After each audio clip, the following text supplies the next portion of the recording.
Hello everyone. स्वागत है आपका अपने ही चैनल में जिसका नाम है क्रिकेट 11 मास्टर। तो अभी हम बात करने वाले हैं राजस्थान और हैदराबाद के बीच में होने वाले मुकाबले की। बहुत बड़ा मुकाबला है। हैदराबाद ने बहुत बड़ा डिसीज़न लिया और सीज़न के बीच में इतना बड़ा डिसीज़न लेना बहुत ही ज़्यादा ब्रेव होता है, क्योंकि पिछले साल केकेआर ने लिया था, अगर आपको याद हो। डीके ने कैप्टनसी अपनी छोड़ दी थी, इयन मॉर्गन ने कैप्टनसी ले ली थी और इयन मॉर्गन उसके बाद भी ज़्यादा कुछ बढ़िया नहीं कर पाए और इस साल भी नहीं कर पा रहे हैं। अब केन विलियमसन को कैप्टनसी दी गई है, डेविड वार्नर से कैप्टनसी छीन ली गई है। कैप्टनसी दी नहीं है डेविड वार्नर ने। डेविड वार्नर की तरफ से ऐसा कुछ नहीं आया कि भैया हाँ मैंने कैप्टनसी छोड़ दी है, मैं कैप्टनसी दे रहा हूँ अपने आप।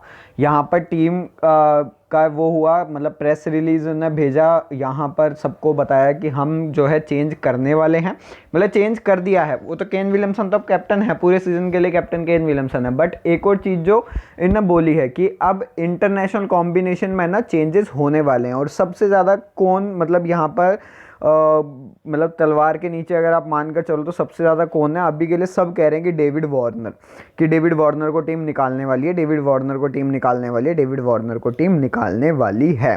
सब यही सोच रहे हैं। मेरे हिसाब से कौन निकलने वाला है, शायद जॉनी बेस्ट्रो निकल जाए, उसकी जगह डेविड वार्नर मतलब चलता रहेगा। बट चांसेस ये हैं कि शायद जॉनी बेस्ट्रो यहाँ पर नहीं खेलेगा। अब वो मुझे ऐसा लग रहा है, बट इतना ज़्यादा जो इन्हें ट्रोल मिला है उसके बाद अगर ये डेविड वार्नर को निकाल देते हैं तो भैया मानकर चलना कि हैदराबाद को और ट्रोल मिलने वाला है इसके बाद, अगर आप ये कल आज के मुकाबले में यहाँ पर वार्नर को निकाल देते हैं। तो ये चीज़ आपको देखकर चलनी है। अभी यहाँ पर हम पूरी की पूरी डिटेल डिस्कस कर लेंगे। अपडेट आपको टेलीग्राम पर देखने को मिल जाएगा। टेलीग्राम का लिंक आपको नीचे डिस्क्रिप्शन में मिल जाएगा, वहीं से आपको टेलीग्राम पर जुड़ना है। ये ऐप का लिंक, मतलब माई टीम 11 का भी लिंक आपको नीचे डिस्क्रिप्शन में मिल जाएगा। एक्सपर्ट 11 डालोगे 100 रुपये बोनस मिल जाएगा। तो चलिए अभी हम यहाँ पर पूरी की पूरी डिटेल डिस्कस कर लेते हैं। तो मुकाबला टूर्नामेंट का खेला जाएगा यहाँ पर राजस्थान रॉयल्स और सनराइजर्स हैदराबाद के बीच में। दोनों ही टीम्स का टूर्नामेंट अभी तक इतना ज़्यादा बढ़िया नहीं रहा है। सनराइजर्स हैदराबाद तो सिर्फ और सिर्फ एक ही मुकाबला जीते हैं। 3:30 बजे आपको मैच लाइव देखने को मिलेगा। अरुण जेटली स्टेडियम दिल्ली में आपको मैच लाइव देखने को मिलेगा। अब अगर आप प्रीव्यू की बात करो तो सनराइजर्स हैदराबाद चेंज कर चुके हैं अपना कैप्टन। भैया अब के लिए कौन कैप्टन होने वाला है? Kane Williamson. डेविड वार्नर की फॉर्म बहुत ज़्यादा कंसर्न में, और इस वजह से मुझे तो ऐसा लग रहा है कि देखो अकॉर्डिंग टू मतलब रिपोर्ट्स, अगर आप न्यूज़ रिपोर्ट्स की बात करोगे कि डेविड वार्नर नहीं खेलने वाला है, और अब डेविड वार्नर शायद पूरा सीज़न ही ना खेले। हिसाब तो यही लगाया जा रहा है कि भैया डेविड वार्नर के साथ ऐसा ही करने वाली है टीम। बट कुछ रिस्पेक्ट के लिए मुझे ऐसा लगता है कि यार शायद जॉनी बेस्ट्रो को ना खिलाया जाए। हो सकता है कि बेस्ट्रो ना खेले ये वाला मुकाबला। बेस्ट्रो यहाँ पर इसकी जगह, मतलब डेविड वार्नर की जगह आप बेस्ट्रो को निकाल सकते हो एक आधे मुकाबले में। अब ये कह रहे हैं इंटरनेशनल कॉम्बिनेशन हम चेंज करने वाले हैं, तो इसका मतलब ये है कि कुछ बॉलर्स या तो जैसे जेसन होल्डर आपके पास आ सकता है, तो कुछ बढ़िया प्लेयर्स, बढ़िया नाम आपको यहाँ पर आते हुए दिख सकते हैं। मनीष पांडे का यहाँ पर ये लेकर आए पिछले मुकाबले में मनीष पांडे को वापस, और इसने बढ़िया परफॉर्म करा। खलील अहमद अगर आप देखो तो भैया थोड़ा सी इंप्रूवमेंट इसने दिखाई है। भुवनेश्वर कुमार, टी नटराजन, तो जो इनके दो बढ़िया बॉलर थे वो खेल ही नहीं रहे हैं क्योंकि वो इंजर्ड हो चुके हैं। राजस्थान रॉयल की अगर हम बात करें, 2 मुकाबले जीत चुके हैं। Ben Stokes, Jofra Archer rule out हो चुके हैं। इसके बावजूद संजू सैमसन को थोड़ा सा ज़्यादा, मतलब यहाँ पर कंसिस्टेंट प्लेयर देखने को मिले, जैसे जॉस बटलर, क्रिस मॉरिस आपको कर दे रहा है जो उसे कर देना चाहिए। अब आप देखो तो भैया यहाँ पर केन विलियमसन के लिए अब नया ये होगा कि एक तो सबसे पहले इसमें बीच सीज़न में आपको कैप्टनसी मिली है। दूसरी बात ये है कि आपको ये भी देखने को मिला है कि भैया डेविड वार्नर के बैट पर पिछले मुकाबले में बॉल नहीं लग रही थी। उसने रन बॉल बनाई तो सही, बट इतनी ज़्यादा बढ़िया परफॉर्मेंस उसकी रही नहीं, तो वो चीज़ आपको देखकर चलनी है। अब अगर आप देखो पिच रिपोर्ट की अगर हम बात करें तो यहाँ पर अभी तक क्या हुआ है, इस पिच के ऊपर बहुत ज़्यादा बढ़िया बैटिंग हुई है। परफॉर्मेंस बहुत ही ज़्यादा बढ़िया रही है हर एक बैट्समैन की। बॉलर्स की परफॉर्मेंस इतनी ज़्यादा बढ़िया नहीं हुई है। आपको बैट्समैन ज़्यादा बढ़िया परफॉर्म करते हुए दिख रहे हैं, और आपको बैट्समैन ही ज़्यादा बढ़िया लेने पड़ेंगे। एक्स्ट्रा एक बैट्समैन लेकर चलो, कोई दिक्कत नहीं है अगर आप एक एक्स्ट्रा बैट्समैन लेकर जा रहे हो। अगर आप एक एक्स्ट्रा बॉलर लेकर जा रहे हो तो थोड़ी सी ज़्यादा दिक्कत है, क्योंकि पहले मुकाबले में सिर्फ और सिर्फ 5 विकेट गिरी थी, दूसरे मुकाबले में 8 विकेट गिरी थी, तो आपको ये देखकर चलना है दिल्ली के ग्राउंड पर इतनी ज़्यादा विकेट्स नहीं गिर रही हैं। हेड टू हेड की अगर हम बात करें, 13 मुकाबले खेले हैं दोनों टीम्स ने। एसआरएच ने 7 मुकाबले जीते हैं, राजस्थान रॉयल ने 6 मुकाबले जीते हैं। अब अगर आप देखोगे top run scorer Sanju Samson 382 run, David Warner 241, Manish Pandey 215, और यहाँ पर उसके बाद ऑप्शन जो आता है आपके पास केन विलियमसन का है, 148 रन बनाए हैं केन विलियमसन ने। रशीद खान ने 60 विकेट चटकाई हैं, जयदेव उनादकट ने 6 विकेट चटकाई हैं, संदीप शर्मा का भी एक नाम आता है बीच में, उसने 4 विकेट चटकाई हैं। तो परफॉर्मेंस आप देखकर चलो इन दोनों टीम्स की इतनी ज़्यादा बढ़िया रही नहीं है। अगर आप बॉलर्स की बात करोगे, राजस्थान रॉयल की प्लेइंग 11 चेंजेस कुछ भी नहीं होंगे मेरे हिसाब से। तो यशस्वी जायसवाल, बटलर, उसके बाद Sanju Samsung, Riyan Parag, David Miller, उसके बाद शिवम दुबे, राहुल तेवतिया, क्रिस मॉरिस, जयदेव उनादकट, मुशफिकुर रहमान और चेतन साकरिया। अब अगर आप देखोगे राजस्थान रॉयल भैया अपने 2 मुकाबले जीत कर आए हैं। जॉस बटलर 41 रन की पारी खेली है पिछले मुकाबले में, बहुत ही ज़्यादा बढ़िया परफॉर्मेंस रही है। यशस्वी जायसवाल 32 रन की पारी है। बैट्समैन फेवरेबल पिच और बैट्समैन आपके लिए बहुत ज़्यादा इंपॉर्टेंट होने वाले हैं। संजू सैमसंग 42 रन की पारी, उसका शिवम दुबे 35 रन की पारी। शिवम दुबे ना थोड़ा सा ज़्यादा कंट्रोल कर रहा है अब इनकी पारी को, चौथे नंबर पर आकर। डेविड मिलर इतना बढ़िया परफॉर्म नहीं कर पा रहा है, डेविड मिलर को ये ड्रॉप कर सकते हैं, लियम लिविंगस्टोन के साथ ये जा सकते हैं, बट अभी के लिए लियम लिविंगस्टोन को ये प्रेफर नहीं कर रहे हैं। रियान पराग आपके पास एक ऑप्शन रहेगा, 8 रन की पारी, बट रियान पराग परफॉर्मर नहीं है यार, इतना बढ़िया परफॉर्म नहीं कर पा रहा है वो प्लेयर। एक आधे मुकाबले में 25 रन या 25 रन के साथ 1 विकेट, तो परफॉर्मेंस इसकी भी इतनी ज़्यादा बढ़िया रही नहीं है। राहुल तेवतिया की अगर हम बात करें, अगर टीम इसे ऊपर भेजती है, मेरे हिसाब से रियान पराग की जगह टीम भेज सकती है राहुल तेवतिया को, बट अभी के लिए भेज नहीं रही है। इसने 40 रन की पारी भी खेल रखी है, केकेआर के खिलाफ ही खेली थी। उसके बाद अगर आप देखो क्रिस मॉरिस आपको कर दे रहा है जो इसे देना चाहिए मेरे हिसाब से। आपने 16.5 करोड़ का इसे खरीदा और वो अपनी तरफ से पूरी परफॉर्मेंस दे रहा है भैया। अब 4 ओवर में रन्स नहीं दे रहा है, 2 विकेट, 4 विकेट, 2 विकेट, एक मुकाबला रहा जो विकेट लेस रहा, नहीं तो हर एक मुकाबले में आपको कुछ ना कुछ तो कर इसने दिया ही है, बॉलिंग से भी बैटिंग से भी। तो इसने अपना प्राइस टैग बिल्कुल अभी तक तो बिल्कुल यहाँ पर वो कर रखा है कि भैया आपने मुझे इतने प्राइस में खरीदा है तो मैं आपको वो चीज़ें ला कर दे रहा हूँ जो आपको मुझसे चाहिए। जयदेव उनादकट की अगर आप बात करो तो उनादकट 1 विकेट इसने चटकाई है, मुशफिकुर रहमान ने अगर आप देखो 1 विकेट, और चेतन साकरिया ने 1 विकेट चटकाई है। चेतन साकरिया मैं सोच रहा हूँ साकरिया को नहीं रखूंगा, आप रखना चाहते हो आप रख सकते हो, कोई प्रॉब्लम नहीं है। अब अगर आप देखोगे साकरिया ने स्टार्टिंग में आकर बॉलिंग करवाई, यहाँ पर डेथ में आकर बॉलिंग करवाई थी भैया पिछले मुकाबले में। मुशफिकुर ने 19वां ओवर करवाया था, 20वां ओवर गारंटी चेतन साकरिया को ही मिलना था, और तो कोई ऑप्शन इनके पास था नहीं। जयदेव उनादकट आपके पास ऑप्शन है भैया, एक बहुत बढ़िया ऑप्शन है, वैसे आप रख सकते हो चेतन साकरिया को। अभी के लिए मैंने ना एक टीम में मुशफिकुर रहमान को रखा हुआ है एज़ कम्पेयर टू चेतन साकरिया। अगर आप करना चाहते हो आप चेंज कर सकते हो, आप मुशफिकुर रहमान को ड्रॉप कर दो, आप चेतन साकरिया को ले जाओ, कोई प्रॉब्लम नहीं है। क्रिस मॉरिस 4 ओवर में 2 विकेट, उसके बाद यहाँ पर राहुल तेवतिया 3 ओवर में 1 भी विकेट नहीं, शिवम दुबे ने भी 1 भी विकेट नहीं चटकाई है।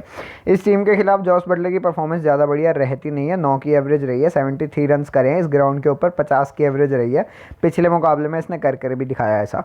उसके बाद यशस्वी जायसवाल इस टीम के खिलाफ नहीं खेला, बट इस पिछले मुकाबले में 32 रन करा था इस पिच के ऊपर ही। संजू सैमसंग की अगर आप बात करोगे 16 मुकाबले खेले इस टीम के खिलाफ, 40 की एवरेज, इस ग्राउंड के ऊपर 23 की एवरेज। वैसे पिछले मुकाबले में 42 रन की पारी खेली, परफॉर्मेंस बहुत ज़्यादा बढ़िया रही। शिवम दुबे की अगर हम बात करें तो इस ग्राउंड के ऊपर ज़्यादा बढ़िया परफॉर्मेंस रही नहीं है, बट अभी के लिए सीजन परफॉर्मेंस इसकी बहुत ज़्यादा बढ़िया रही है, तो आप आराम से ट्राई कर सकते हो। इस ग्राउंड के ऊपर इसकी 20 की एवरेज रही है, तो आराम से इस ग्राउंड के ऊपर आप इस प्लेयर को ट्राई कर सकते हो। डेविड मिलर की अगर हम बात करें इस ग्राउंड के ऊपर सिर्फ और सिर्फ 10 मुकाबलों में 155 रन, एवरेज 22 की, और इस टीम के खिलाफ 26 की एवरेज, तो डेविड मिलर ने इतना बढ़िया परफॉर्म नहीं करा है। रियान पराग की अगर आप बात करोगे तो 62 रन करें इस टीम के खिलाफ, 3 ओवर करवाए, 1 भी विकेट नहीं, इस ग्राउंड के ऊपर 58 रन करें 2 मुकाबलों में। परफॉर्मेंस इस ग्राउंड के ऊपर भी इसकी इतनी ज़्यादा बढ़िया रही नहीं है। राहुल तेवतिया इस टीम के खिलाफ 52 रन, उसके साथ 1 विकेट, इस ग्राउंड के ऊपर 10 मुकाबले में 165 रन, एवरेज 33 की है, ओवर 25, विकेट 6।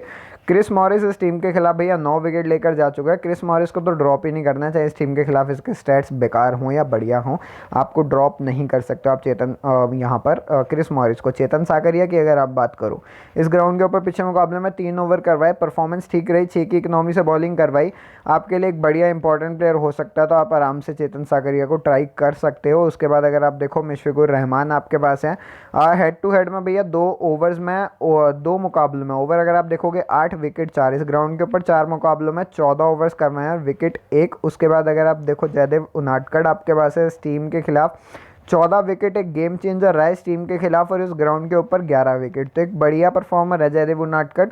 आप इस टीम के खिलाफ इस प्लेयर को पक्का ट्राई कर सकते हो, मेरे हिसाब से तो जयदेव उनादकट आप ट्राई कर सकते हो। अगर आप एक बार को सोचो चेतन साकरिया को पिक कर लेते हैं तो आप एक बार ध्यान रखना जयदेव उनादकट के स्टैट्स ज़्यादा बढ़िया हैं एज़ कम्पेयर टू कि आप वो देखोगे कि चेतन साकरिया के स्टैट्स। सनराइजर्स हैदराबाद चेंजेस बहुत ज़्यादा होने वाले हैं। केन विलियमसन कैप्टेंसी करने वाले हैं इस सीज़न में अब आगे से, और डेविड वार्नर शायद एक यही प्लेयर है जो अभी के लिए इतना बढ़िया टच में नहीं लगा है, तो डेविड वार्नर ही जाने वाला है। अगर डेविड वार्नर चला जाता है तो इनके पास चांसेस क्या है। अब अगर आप देखो इन्होंने चेंजेस भी बहुत ज़्यादा करे हैं। रिद्धिमान साहा को वापस लेकर आ सकते हैं। मोहम्मद नबी ने पहले मुकाबले में बहुत बढ़िया परफॉर्म करा था, बट स्टिल मोहम्मद नबी को एक ही मुकाबला खिलाया गया, उसके बाद नहीं खिलाया गया।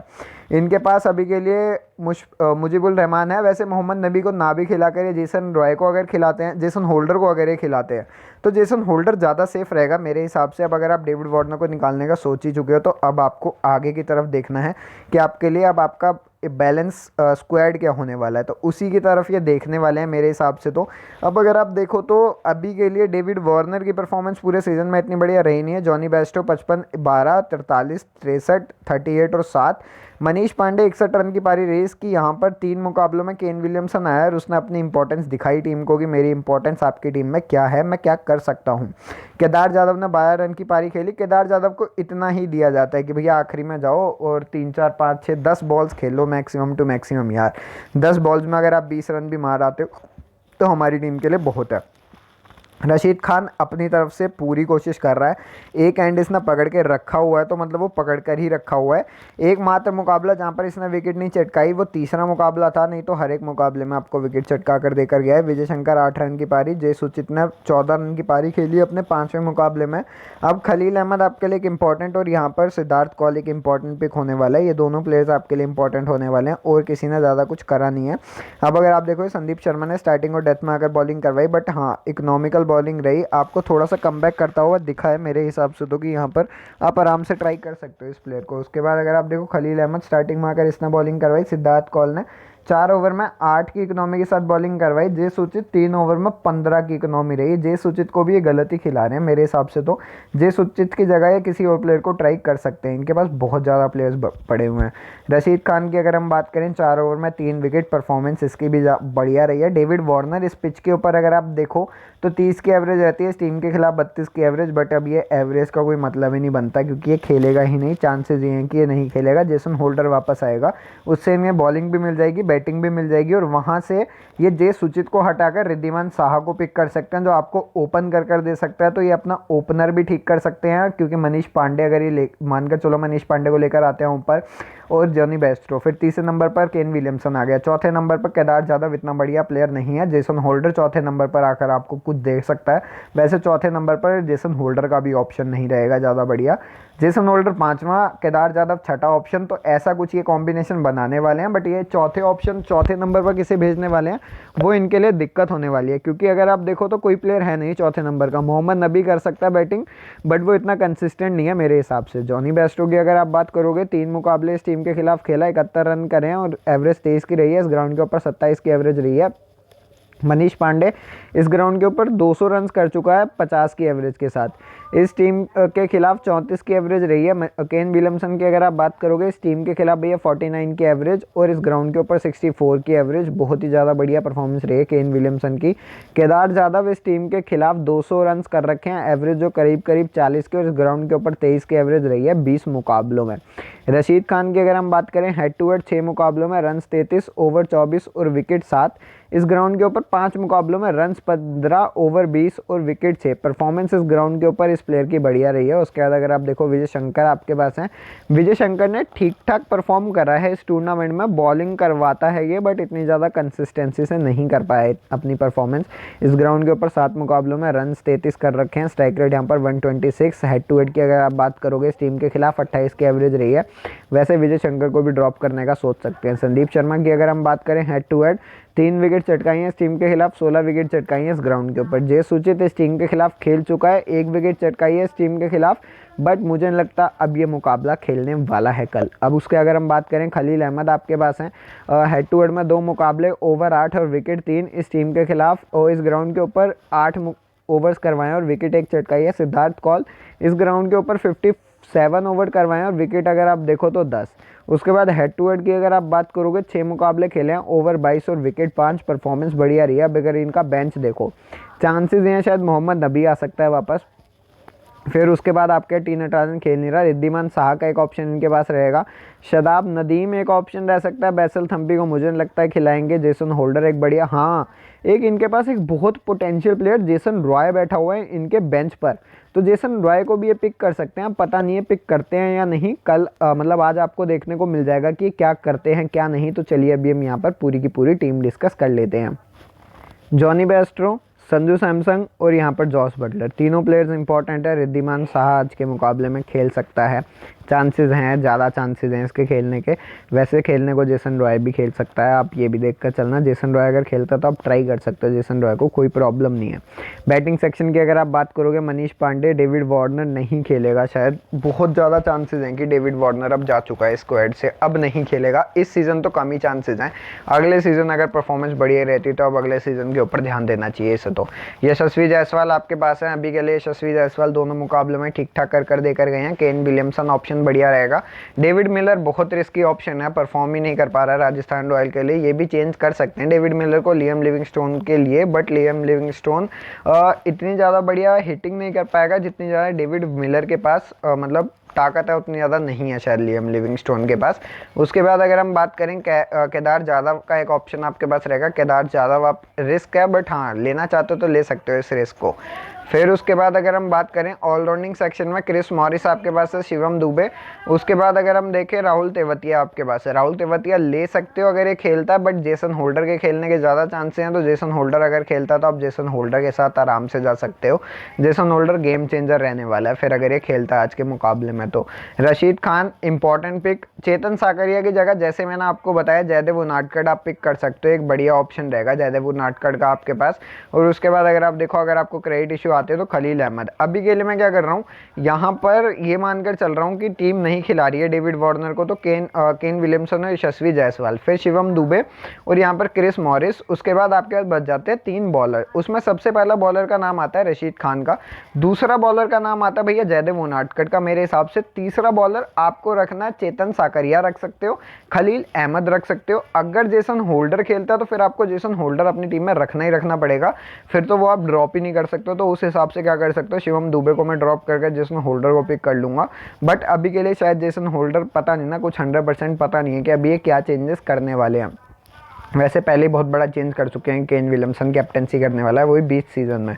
अब अगर आप देखो तो मैं ये सोच रहा हूँ खलील अहमद, जैसे इसने फॉर्म पकड़ी है वापस से खलील अहमद ने, उस हिसाब से खलील अहमद बढ़िया कर सकता है। कैप्टनसी वाइस कैप्टनसी की अगर आप बात करो, यहाँ पर इस पिच के ऊपर केन विलियमसन की परफॉर्मेंस बहुत ज़्यादा बढ़िया रही है और संजू सैमसन की परफॉर्मेंस बढ़िया रही है। वैसे अगर आप देखो जॉस बटलर की 50 की एवरेज रही है, तो जॉस बटलर और यहाँ पर केन विलियमसन।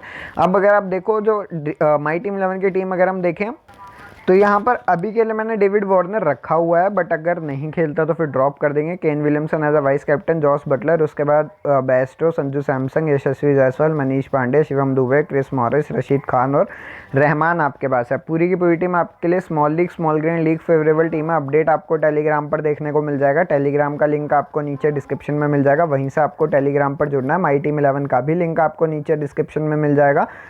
ड्रीम 11 की टीम डिस्कस करो तो भैया कैप्टनसी यहाँ पर अगर आप देखो संजू सैमसन, फिर उसके बाद यहाँ पर वाइस कैप्टनसी मैंने अभी के लिए किसी दे रखी है केन विलियमसन को, बेस्ट्रो, फिर उसके बाद बटलर, फिर मनीष पांडे, यशस्वी जायसवाल, क्रिस मॉरिस, शिवम दुबे, रहमान, फिर उसके बाद चेतन साकरिया और रशीद खान। पूरी की पूरी टीम आपके लिए small league, small green league favourable team है। अपडेट आपको टेलीग्राम पर देखने को मिल जाएगा। दूसरी टीम आप ही के सामने बनाई है, कैप्टनसी बटलर को दे रखी है, वाइस कैप्टनसी दे रखी है, वो दे रखी है केन विलियमसन, मनीष पांडे, यशस्वी, फिर उसके बाद Bairstow, Sanju Samson, Chris Morris, Shivam Dube, Jaydev Unadkat, Rashid Khan और खलील अहमद। खलील अहमद की जगह आप किसी और बॉलर को पिक कर सकते हो, कोई प्रॉब्लम नहीं है। अपडेट आपको टेलीग्राम पर देखने को मिल जाएगा, टेलीग्राम का लिंक आपको नीचे डिस्क्रिप्शन में मिल जाएगा। तो इस वीडियो के लिए बस इतना ही। चैनल सब्सक्राइब कर लीजिएगा, वीडियो लाइक कर दीजिएगा, बेल आइकन दबा दीजिएगा, क्योंकि ऐसी वीडियोज़ और भी आती रहेंगी आपके लिए इस चैनल पर।